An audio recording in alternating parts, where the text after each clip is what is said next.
Aksi nyata, pembelajaran sosial dan emosional. Persembahan Nurpasila MPD, calon guru penggerak, Angkatan 2, Kabupaten Pesawaran. Belajar adalah keajaiban. Melalui pembelajaran sosial emosional, kita menciptakan kondisi yang mengizinkan semua anak mengakses keajaiban tersebut. Pembelajaran sosial emosional. Proses pengembangan keterampilan sikap dan nilai-nilai yang diperlukan untuk memperoleh keterampilan sosial dan emosional yang diperlukan anak dalam berinteraksi dengan dirinya, orang lain, dan lingkungan sekitar. Tujuan aksi nyata. Mempraktikkan pembelajaran berdiferensiasi dan sosial emosional, memperoleh pengalaman pembelajaran berdiferensiasi dan sosial emosional, memiliki model pembelajaran berdiferensiasi dan sosial emosional, melakukan refleksi pembelajaran. Indikator keberhasilan aksi nyata. Adanya RPP pembelajaran diferensiasi sosial emosional, dimilikinya dokumen berupa foto dan video, didapatkan produk hasil belajar dari aksi nyata. Tahap perencanaan, memetakan kebutuhan belajar murid, menyusun RPP, menyiapkan materi, alat penilaian LKPD, video pembelajaran, membuat link pertemuan melalui Gmeet, membagikan link virtual kepada siswa. Tahap pelaksanaan. Silahkan tonton terus video berikut ini. Assalamualaikum warahmatullahi wabarakatuh. Waalaikumsalam warahmatullahi wabarakatuh. Ya. Selamat pagi semuanya. Pagi, Bu. Salam sehat yang pertama dan salam bahagia yang selalu diutamakan ya. Untuk memulai kegiatan kita pagi hari ini, kita bersama-sama menundukkan kepala kita, kemudian menghusukkan hati kita, kita berdoa. Mudah-mudahan aktivitas pagi hari ini dimudahkan, diberi kelancaran, dan menjadi amal ibadah kita bersama. Mari kita berdoa di dalam hati masing-masing. Silakan. Di pertemuan sebelumnya kita sudah mempelajari berkaitan dengan menyimpulkan pidato teks persuasif. Dan pembelajaran yang terakhir kalian melakukan mengisi jurnal ya. Jurnal diri berkaitan dengan pembelajaran-pembelajaran yang dilakukan sebelumnya. Ya, sekarang bagaimana perasaan kalian hari ini? Ya, silakan Fadila. Perasaannya senang, Bu, karena masih bisa ikut daring bahasa Indonesia. Apalagi daringnya ini Google Meet, jadi enak, kayak virtual gitu, bisa tanya jawab. Iya, alhamdulillah. Itu perasaan Fadila senang. Ada yang lain? Hari ini kita berbicara tentang struktur pidato persuasif. Ya. Jadi fokusnya adalah tentang struktur. Kalau identifikasi isi itu di pertemuan pertama. Kemudian menyimpulkan itu di pertemuan sebelumnya. Jadi hari ini kita tidak bicarakan hal-hal yang lain, hanya struktur pidato persuasif. Ya. Kompetensi dasar, menelaah struktur dan ciri kebahasaan pidato persuasif tentang permasalahan aktual yang didengar dan dibaca. Yang menjadi tujuan pembelajaran hari ini atau target yang Ibu harapkan kalian miliki, yang pertama adalah menjelaskan bagian-bagian dari struktur pidato persuasif. Yang kedua, menganalisis struktur pidato persuasif. Ya, dilanjut. Sekarang kita masuk di struktur. Perhatikan di sini. Kalau berbicara tentang struktur, ini tidak banyak, hanya 3 struktur pidato persuasif. Yang pertama adalah pendahuluan, yang kedua isi pidato, kemudian yang ketiga penutup. Sekarang kita lihat di bagian pendahuluan. Di bagian pendahuluan pidato persuasif itu ada salam pembuka. Assalamualaikum warahmatullahi wabarakatuh. Selamat pagi, salam sejahtera. Itu yang termasuk salam pembuka. Berikutnya ada sapaan penghormatan. Nah, karena kita berbicara di hadapan orang banyak dalam situasi yang formal, pastinya untuk membangun komunikasi dengan orang yang kita ajak bicara, kita menyapa terlebih dulu. Boleh dengan yang terhormat, yang kami cintai, yang kami agungkan, dan contoh-contoh yang lain ya, seperti itu. Dilanjut berikutnya adalah ucapan syukur. Biasa kita memulai dengan puji syukur, kami panjatkan kehadirat Allah Subhanahu wa taala, atau doa-doa sebagai ungkapan rasa syukur kita masih dilimpahkan nikmat oleh Allah Subhanahu wa taala. Jadi di bagian pendahuluan pidato persuasif, kalian bisa menemukan 3 hal ini. Ya, contohnya seperti ini. Ya. Ya. Kalau Assalamualaikum warahmatullahi wabarakatuh. Bagian apa tadi? Ini termasuk apa, Nak? Salam pembuka. Iya, bagus. Salam pembuka. Lihat, perhatikan di sini. Yang terhormat Bapak Kepala Sekolah, yang terhormat Bapak Ibu Wali Kelas, serta teman yang saya cintai. Kalau ini bagian? Salam penghormatan. Sapaan, bagus. Ya, berarti langsung paham ya. Kemudian di sini ada yang ketiga. Marilah kita bersama-sama memanjatkan puji dan syukur kehadirat Allah Subhanahu wa taala, karena berkah dan karunia-Nya kita dapat berkumpul dalam keadaan sehat walafiat pada hari yang cerah ini. Ini contoh Ucapan syukur. tepat, ucapan syukur. Bisa dilanjut pada bagian isi pidato? Ya. Sekarang di bagian isi pidato. Nah, isi pidato ini merupakan bagian inti. Pada bagian ini ada pendapat, ada gagasan, ada alasan, ada data-data, ada ajakan yang disampaikan kepada orang lain, ya. Jadi ini isi pidato, ini bagian yang intinya atau bagian terpentingnya. Nah, secara garis besarnya, isi pidato ini juga ada 3. Ada pernyataan posisi, ada tahapan argumen, ada yang disebut dengan penguatan pernyataan posisi. Pernyataan posisi merupakan pendapat atau pendirian yang diambil penulis terhadap suatu persoalan. Nah, ini pernyataan posisi, ini urutannya di atas, berarti ini disampaikan di awal di bagian isi pidato. Nah, berikut pernyataan posisi yang berupa pendapat, pendirian, pikiran, agar dipercaya orang lain, orang yang diajak kita berbicara itu meyakini dan nanti terdorong mau melakukan, maka dibutuhkan argumen.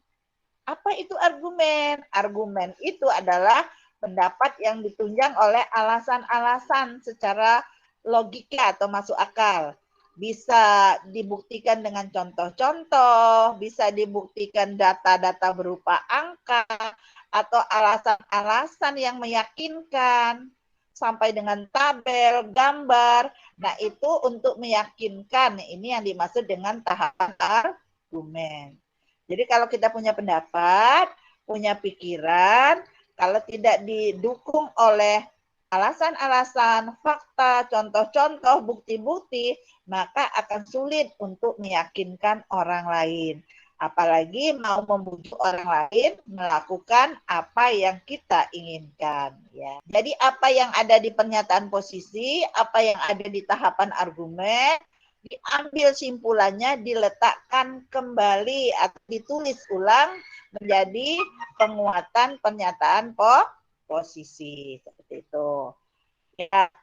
Lanjutnya adalah, lihat, ini contohnya seperti ini.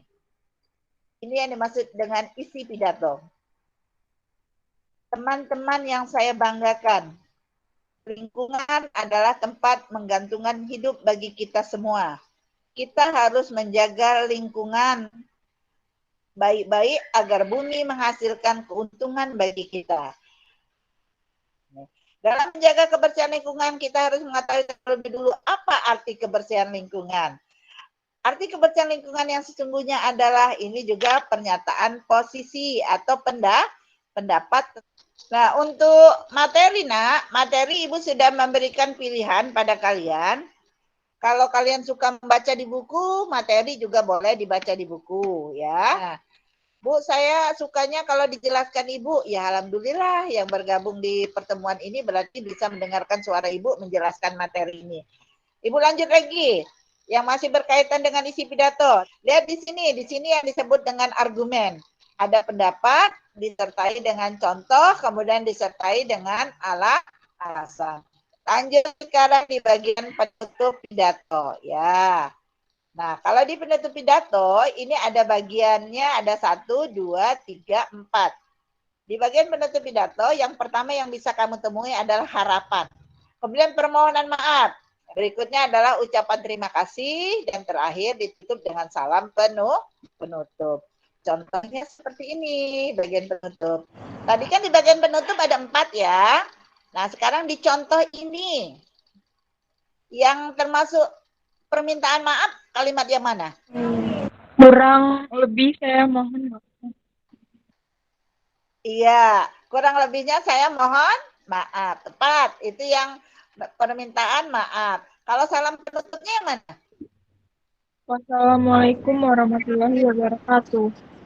Sip, iya. Kalau yang harapan, yang mana? Semoga kedepannya kita sebagai umat manusia dapat lebih giat lagi dalam menjaga kebersihan lingkungan. Iya, ini yang termasuk harapan ya. Ya. Seperti inilah bagian yang disebut dengan penutup pidato persuasif. Sebelum melanjut pada aktivitas, Ibu beri kesempatan kalian bertanya atau mendiskusikan penjelasan Ibu yang tidak paham atau yang kurang jelas. Kita sama-sama melakukan aktivitas ini ya, Nak. Mudah-mudahan aktivitas yang akan kita lakukan tidak memakan waktu, tetapi akan ada perubahan di dalam diri kita, di pikiran kita, di badan kita. Pejamkan matanya. Ya. Ya, pejamkan mata.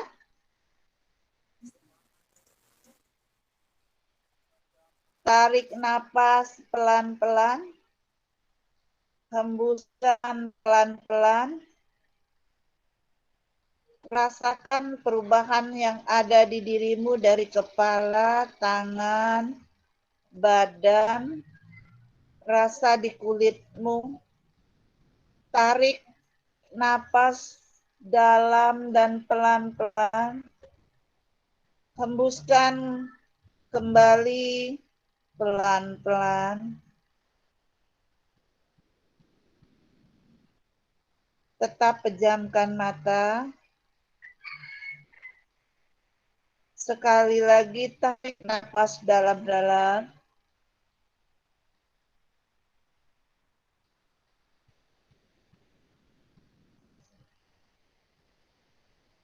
Rasakan angin yang keluar. Buka mata kembali. Ya. Ada perasaan tenang?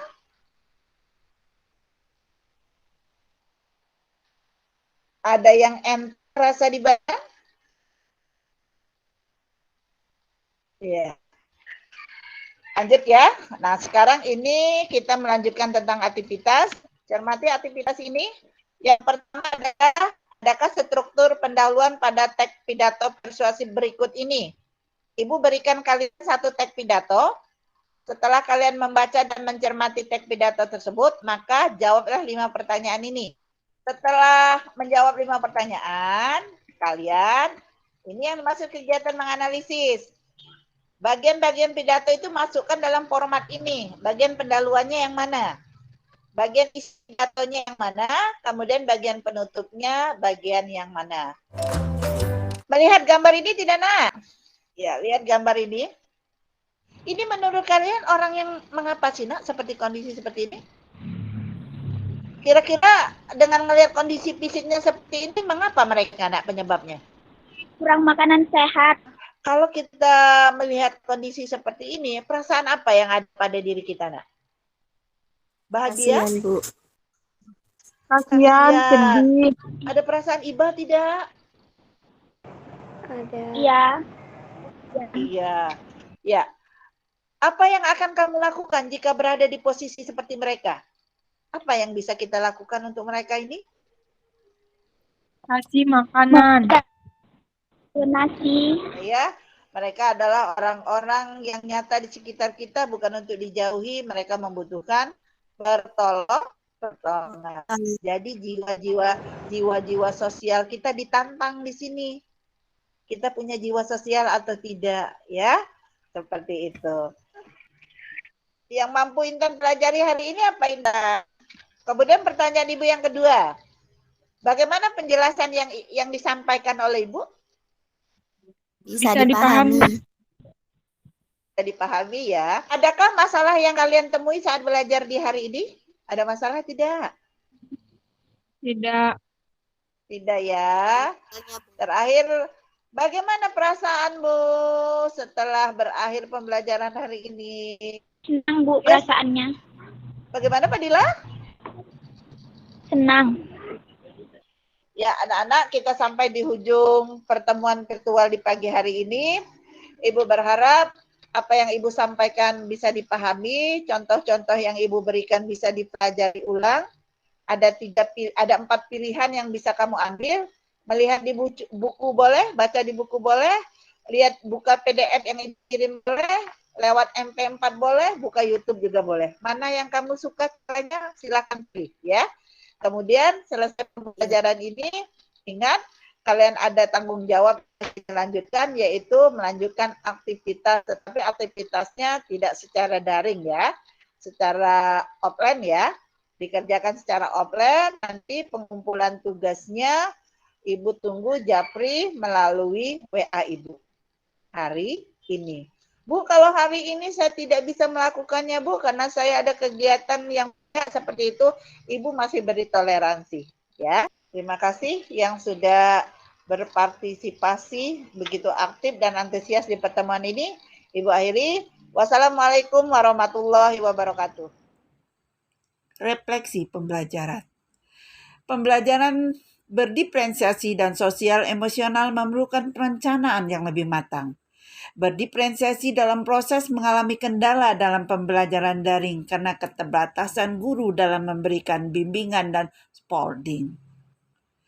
Pembelajaran sosial emosional dapat disisipkan di awal, di tengah, dan akhir pembelajaran. Pembelajaran sosial emosional selain menumbuhkan kompetensi dapat menarik dan bermanfaat. Teknik pembelajaran sosial emosional yang sangat variatif dapat diterapkan di pembelajaran.